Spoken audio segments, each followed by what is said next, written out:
बच्चों, आज हम फिर से आ गए हैं आपको कक्षा 9 का मैथ पढ़ाने के लिए। आज हम पढ़ने वाले हैं प्रश्नावली 9.3 का 16वां क्वेश्चन और ये हमारा 15वां लेक्चर होगा और ये हमारा चैप्टर 9 का आखिरी लेक्चर भी होगा। इसके बाद हम चैप्टर 10 शुरुआत करेंगे। ठीक है, तो चलिए देखिए हमारा क्वेश्चन क्या कर रहा है। हमारा क्वेश्चन कर रहा है कि आकृति 9.29 में, यह हमारा क्या है, आकृति 9.2 है। ठीक है, इसमें कर रहा है एरिया DRC बराबर एरिया DCP के, किसके, DCP के बराबर है। और कह रहा है एरिया BDP बराबर एरिया ARC के। तो कह रहा है दर्शाइए कि दोनों चतुर्भुज ABCD और DCPR क्या है, समलंब है। चलिए देखते हैं। सबसे पहले देखिए क्या है, एरिया DRC बराबर है एरिया DPC के।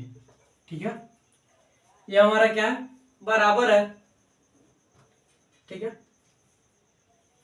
तो यहां पर ध्यान दीजिए DRC व DPC इसमें हमें क्या देखना, इसे हम क्या करते हैं, समीकरण 1 मानते हैं। ठीक है, और हमारा क्या दिया है, यह पहले लिख लीजिए, उसके बाद देखिए एरिया BDP बराबर एरिया ARC, क्या, ARC। ठीक है,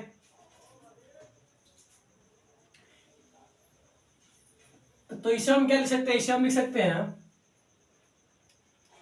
एरिया ARC बराबर एरिया BDP। ठीक है, इसे हम क्या करते हैं, समीकरण 2 मान लेते हैं। ठीक है, अब हम क्या करेंगे, समीकरण 2 में से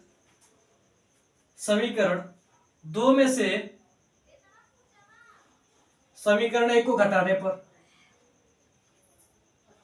समीकरण 2 में से समीकरण 1 को घटाने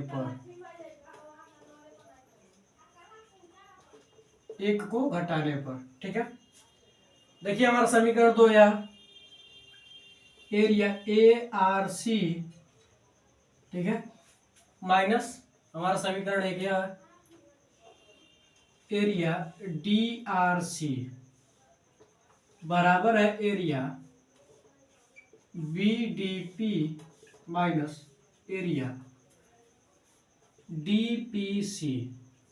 ठीक है, यह बराबर है, देखिए ARC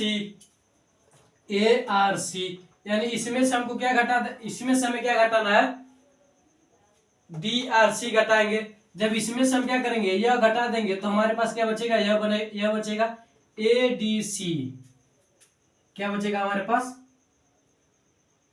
एरिया ADC बचेगा।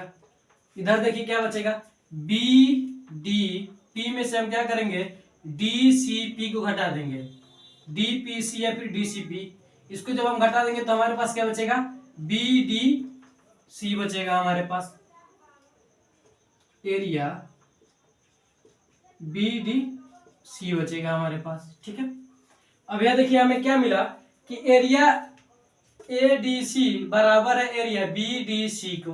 ठीक है, तो इसमें हमें क्या देखने को मिला है कि इन दोनों का आधार क्या है, सेम है, और ये दोनों क्या क्षेत्रफल में बराबर है।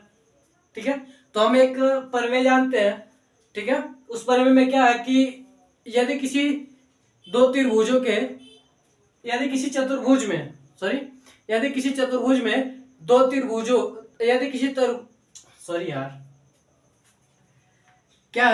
किसी चतुर्भुज में, ठीक है, एक ही आधार व एक ही समांतर रेखाओं के मध्य दो त्रिभुज स्थित है, तो दोनों त्रिभुज क्या होते हैं, क्षेत्रफल में बराबर होते हैं। ठीक है, दोनों त्रिभुज क्या होते हैं, क्षेत्रफल में बराबर होते हैं। लेकिन हमें यहाँ पर क्या देखने को मिला है कि ये दोनों क्षेत्रफल में बराबर है और ये क्या है, इनके आधार भी क्या है, सेम है। तो यह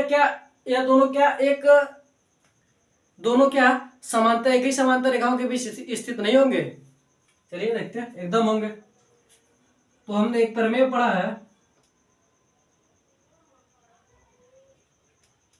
एक ही आधार व एक ही समांतर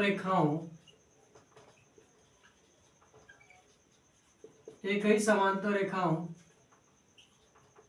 के बीच स्थित त्रिभुज क्षेत्रफल में बराबर होते हैं।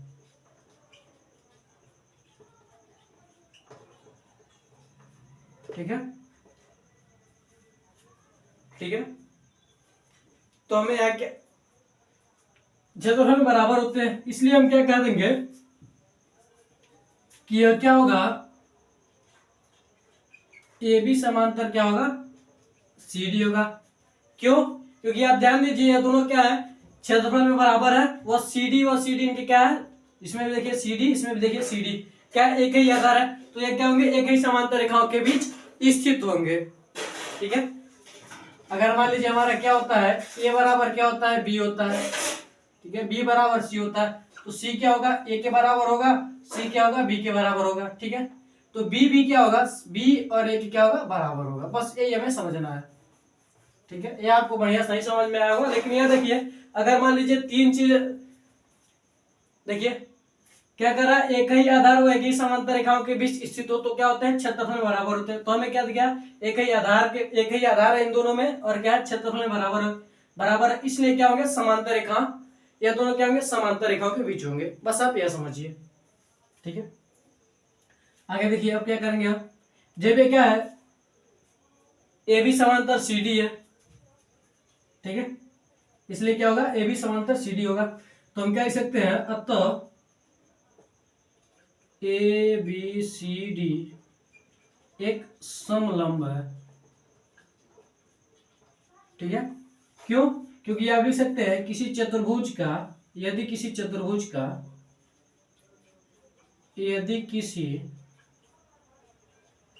चतुर्भुज का एक युग्म समांतर हो तो वह चतुर्भुज समलंब कहलाता है। समलंब कहलाता है। ठीक है, आप लिखना चाहे तो लिख सकते हैं। अब देखिए हम क्या कर सकते हैं,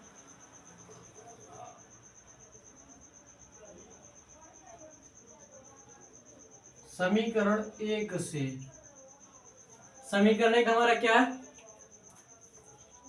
एरिया डी आर सी बराबर है area D P C. D R C और क्या है, D P C, sorry D R सी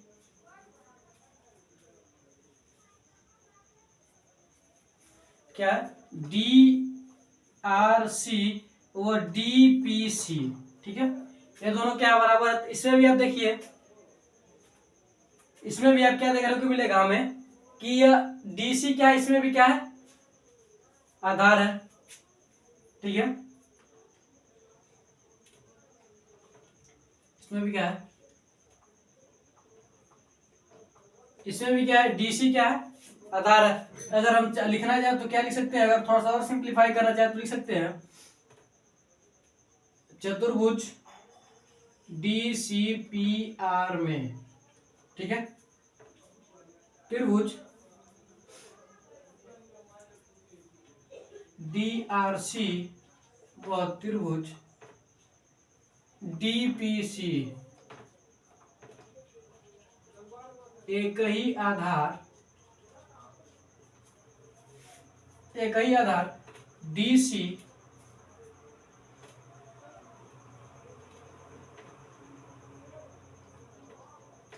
के मध्य स्थित है और दोनों का क्षेत्रफल बराबर है। क्षेत्रफल बराबर है, इसलिए हम क्या कर सकते हैं कि डीसी समांतर होगा किसके, पीआर के। डीसी समांतर होगा किसके, पीआर के। तो हम क्या कर सकते हैं कि डी सी पी आर एक समलंब है। क्या है? एक समलंब है। अगर आप क्वेश्चन में लिखना चाहें तो यही लिख सकते हैं, यही कारण लिख सकते हैं। ठीक है, आप लिख सकते हैं कुछ इस क्वेश्चन में। ठीक है, और यहाँ पर भी यही आप चाहें तो यहाँ पर भी लिख सकते हैं इसकी जगह पर। यह भी सही, यह भी आपका गलत नहीं है। ठीक है, चाहे तो आप ये लिख सकते हैं, चाहे तो आप ये लिख सकते हैं, बस आपका हो जाएगा। ठीक है, स्क्रीनशॉट लीजिए, स्क्रीनशॉट लीजिए आप।